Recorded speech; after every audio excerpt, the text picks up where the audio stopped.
In the village of Lyrith, whispers of the Dreamwalker had lingered for generations. They said she was a mysterious woman, appearing only when the moon was low and the mist grew thick. She carried, they said, the secrets of forgotten worlds. But no one had ever seen her and lived to tell more than a fleeting, hazy memory.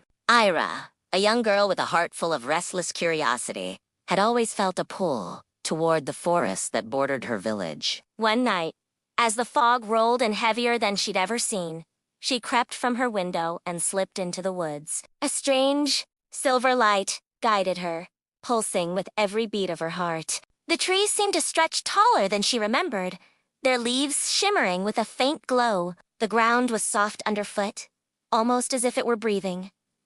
And then she saw her. A figure stood in a clearing, draped in a flowing gown of luminous fabric. Her hair shimmered like moonlight dancing on water, and her eyes— Eira couldn't look away. "You're real," Eira whispered, though no sound escaped her lips. The woman smiled, a gentle curve that felt both sad and knowing. "I am real only where dreams are," she said, her voice like a soft melody. "Step closer, child, and I will show you a world that waits in the spaces between sleep and wakefulness."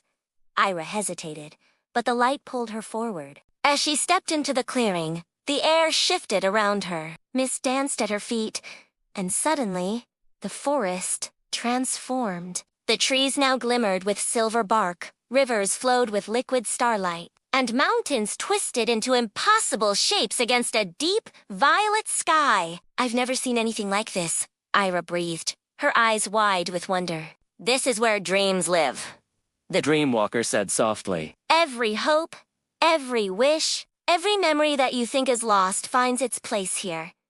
Eira wandered with her guide, marveling at floating islands that drifted by, luminous flowers that whispered secrets when she leaned close, and graceful creatures made of pure light moving among the trees. But as they walked, the Dreamwalker's gaze grew distant, her expression tinged with a quiet melancholy. "You cannot stay," she said, her voice gentle but firm.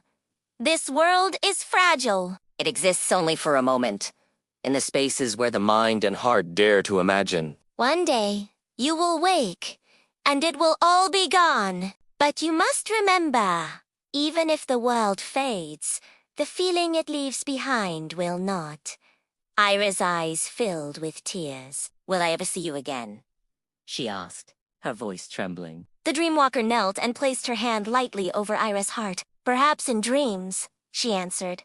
"And sometimes, if you are brave enough, in the quiet moments of your waking life. But always, you will carry a piece of this world with you."